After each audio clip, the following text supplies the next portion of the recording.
everyone, this is Kasia Bosne, and today I have a pleasure to interview rock star raw food chef Matthew Kenney. I want to learn everything from him, what drives him every day to prepare these delicious gourmet vegan recipes for us, and what makes him one of the best raw food chefs in the world. Matthew, thank you so much for doing this interview. I know you flew in this morning from LA. How are you? I'm good. Still alive. Few hours difference, but had a busy day in New York. I'm sure New York is super crazy busy. Matthew, you became such a phenomena in raw food, and you definitely make us think and feel different about the way how we prepare our meals every single day without deprivation. And I so much appreciate your delicious cuisine. I had a chance to try it many times. But foremost, I appreciate the precision that you put into designing every single dish. You put so much heart and soul into it that they often resemble Picasso's paintings. What drives you to do that? Really, art, it's really art. You know, I look at everything we do as a work that should be, reach its ultimate potential. And I think when I started preparing plant food as opposed to traditional cuisine, I started looking at it differently because it had something to prove. People would be questioning it. So I think what drives me is really the concept of just achieving its ultimate potential, because there's so much meaning behind it. It's nourishing people, it's providing health, it's food that's still alive. That's fantastic. And how important is it for our health is to eat whole food, plant-based diet? I think it's critical. For optimum health, I think it's I firmly believe it's the only way to achieve optimal health. Eating meat, it's such a hot button. Just topic of eating in general, it's such an emotional, controversial subject. We are such a pleasure seekers that very often we get addicted to flavor and comfort food. And a lot of us think that eating vegan diet can be very boring. And when people ask me, what do I eat, what's my diet, and I'm joking, I'm saying that I eat a lot of grass because my diet is rich in sprouts. And I see that those answers create a lot of anxiety and a lot of stress. Why do we react this way? Well, I think there are several issues that you just mentioned.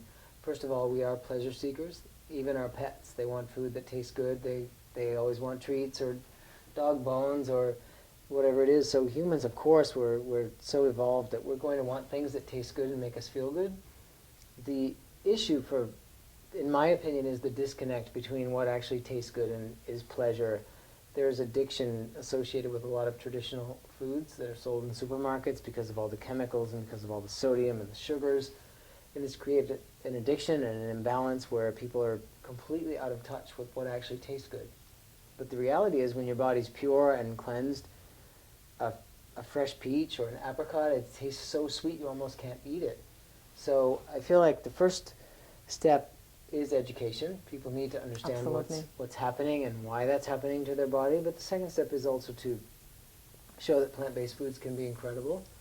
And the whole concept behind meat and us needing meat, I mean, I think that time will certainly tell the story, but for now, at least, the proof is in the pudding, per se. I mean, that's why the people who have cured serious terminal illnesses naturally have done so by eliminating I've seen animal it with my proteins. eyes. And those who are living well into a much greater age are doing so by living on plants. And like you mentioned, there is so much healthy food choice available out there. We get so much resources out there. We can really find out. It's really easy on the internet. There is absolutely everything. And almost every supermarket has its own department of organic section. And eating cheap or on the budget, it can be a blessing, but also can be a curse, because a lot of times those meals are missing a lot of nutritional value. And why is it then that we're getting sicker and sicker? And recent statistics are showing that 1 in every 2 Americans will get cancer. That's absolutely horrifying. Why are we ignoring all that health available to us and we choose to get sicker? Well, it goes back to several issues. I mean, it goes back to, it maybe begins with addiction. but it also it has to do with the lobbyists and the stream of. I'm a chef, so I come at it from the chef's perspective. I think chefs are at the higher echelon of food providers.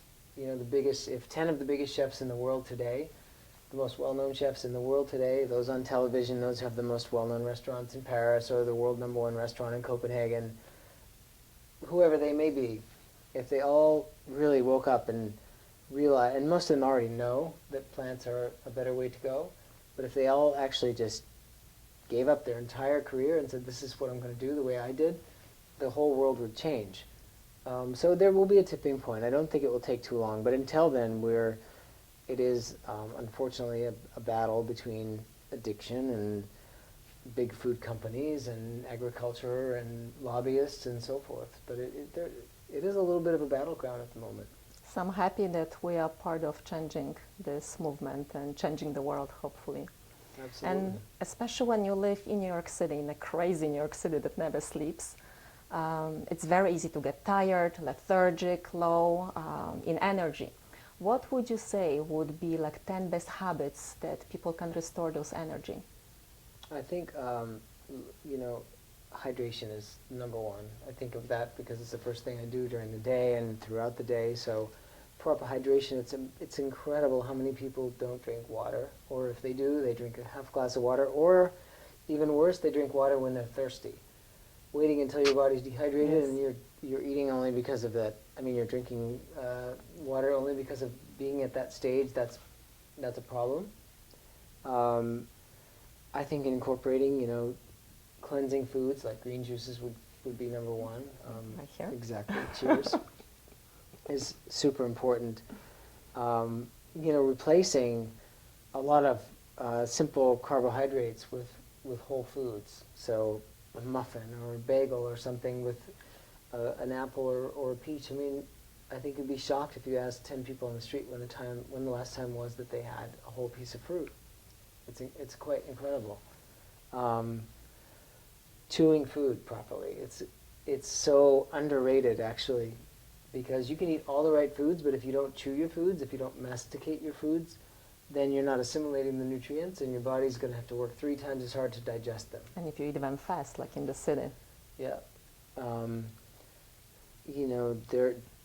have not maybe 10, I maybe have 100 habits, but really, food combining is really important. Absolutely. So if you're eating watermelon on top of, some heavy fats, that's going to be really hard on your body. I mean, I think to simplify what I'm trying to say is making things easier on your body, because the more you put unprocessed food or overly processed food or unmasticated food or poorly combined food or too much food or non-organic foods into your, any of these types of foods into your body, you're creating work for your body, and that's creating stress in the body and on the internal organs, and it's going to eventually create disease. And so, preventing the opportunity for disease to be founded inside your body is really what optimal health is all about. Absolutely. And you had a lot of training in a traditional classic French cuisine. How did you retrain yourself and shift it from cooking all the foie gras and using all the butter into raw food cuisine? And also, how did you start cooking? Why did you start cooking? Why not finance? Well, I moved to New York thinking I would go to law school, and I fell in love with the restaurant business. I just thought the pulse of New York City was really in the restaurants, and that's where I wanted to be. And I'm a little bit shy, so I thought it's a good way to connect with people and yet still be social. So I decided I wanted to open a restaurant, and somebody told me that if I wanted to be in the restaurant business, I should learn how to cook, because otherwise I'd be vulnerable to my chef. So I went to the French Culinary Institute, and I learned classical French cuisine, and I also learned that it made me gain 15 pounds in 6 months. All the foie gras. Just even handling it, I didn't feel good. And so when I graduated from there and started doing my own kind of cuisine, I didn't go to the total opposite extreme, but I eliminated the butter. I focused my cuisine more on olive oil and more seasonal, fruits and vegetables. But it wasn't vegetarian. It was just over time, through practicing yoga and listening to my body and realizing what made me feel good, that I that I realized that not only did plants make me feel better, but that I, as a chef, had the skills to make plants taste good and look good. So I had to rethink everything I had learned. But I was able to use the techniques, the knife skills, and knowing how to use equipment and knowing how to make food attractive. I was able to use all that, but the cooking techniques of reduction and sauteing and caramelization, all of that had to be just completely thrown away. And it was a lot of experimentation. It was many, many years of experimenting. I'm sure it was. I first became acquainted with you when I attended Hippocrates Health Institute. I completed the Health Educator program there. I studied with Dr. Brian Clemons, who actually recommended your culinary academy. So I was on the mission to find someone who is the best and to learn mastering some good vegan recipes. And actually I was also very passionate about developing raw chocolate, as I couldn't find anything on the market that pleased my palate. So it was no-brainer to me that I thought Matthew Ken is the guy I have to study. I have to go meet him. So I flew this summer, this August, to your culinary academy in Santa Monica, and meeting you was just such a highlight of my trip. I did the intensive course of chocolate, and then I came to your graduation of your culinary academy students, and there were about like 16 of them, I believe, right? And what was the most amazing thing I observed, they were all from different countries, from different cultures, from different backgrounds, from speaking different languages, and they all incorporated that beautiful uniqueness that they had into creating signature dishes. And I think I've tried like about 30 of them, and they were absolutely out of this world, that I wish like everybody could try it and eat it every day. And for people who are interested to pursue this passion, hobby, who would like to study with you, who would like to attend your culinary academy, how can they find you? Who can come and study with you? Well, we've had students that are from 17 years old to 76 years old. Wow. They're from 40 or 50 countries. And we've designed our courses in a way that it's accessible to the whole world. And that's why we base them all on 1-month programs, so that anybody can come on a tourist visa or a travel visa or a student visa, and also not have to give up 6 months of their life. They can take it in parcels. We also have located our schools in different parts of the world. So Miami will be really accessible for South America and the Northeast, whereas Santa Monica is more easily accessible from parts of Asia and Hawaii and the West Coast. Thailand will be closer to Australia and Asia as well. So and online anybody can access it. So I think we're probably one of the, even though we're not the largest, we're one of the more accessible culinary institutes in the world. Well, I certainly enjoy my time being there. And every chef has its own signature dish that it's very proud of. What is yours? I guess for years it's been the heirloom tomato lasagna, and it's not because I think it's our best dish or our most creative dish, but it's because it was the first dish I created that I felt like, okay, now I understand this cuisine. I know how to go with it. Because the first 20 or 30 dishes I tried to make they just were boring and they weren't attractive. I wasn't happy with them. And this was the dish when I finally made it. I'm like, okay, there's the light bulb moment. I know this is a starting point, and it stood the test of time. It's still on all our menus. And I still enjoy it. Even after 10 or 12 years, I still like eating it. I would eat it for dinner tonight if somebody would make it for me. So I wish I could make it for you. I'll give you the recipe. Well, it's not in this book. It's not in the chocolate book. We can switch some things around. But that's probably the one, because it stood up for so long. So I would like to know if there is any upcoming interesting projects that you plan on working in 2015. Yes. Well, we'll be opening Miami, our culinary school, and our restaurant, The White Lotus. We're opening Datil and Limon in Merida, Mexico. We're opening Makeout, which is our fast casual concept in Culver City in California, and Plant Food and Wine in Venice, California. I have a memoir coming out in January called Cooked Raw, which will be a very provocative, fun story. In which way, provocative? Well, I think it will push a lot of people to really consider their lifestyle and their food choices, and it's provocative because I come from a position of not being a vegetarian. The book, actually, I won't give it away, but it goes from one extreme to the other. And if I can make that change, anybody can. Because I grew up hunting and fishing, and well, I'm a classically trained chef and a hunter. I shot my first deer when I was 10 years old. Wow. So if I can make that change, nobody can tell me that they have to have meat. It's impossible. But you didn't eat that deer, I hope. Or you I did, yeah. And you stuffed his toys on the wall. And I did that too. So it was a big shift physically, a big shift consciously, and I think it's important for people to understand how much change is possible and how they'll react to it. Absolutely. And we have quite a few other projects. We have a school opening in Thailand, many new classes online, and some product lines coming out, and 3 product lines coming out in Whole Foods,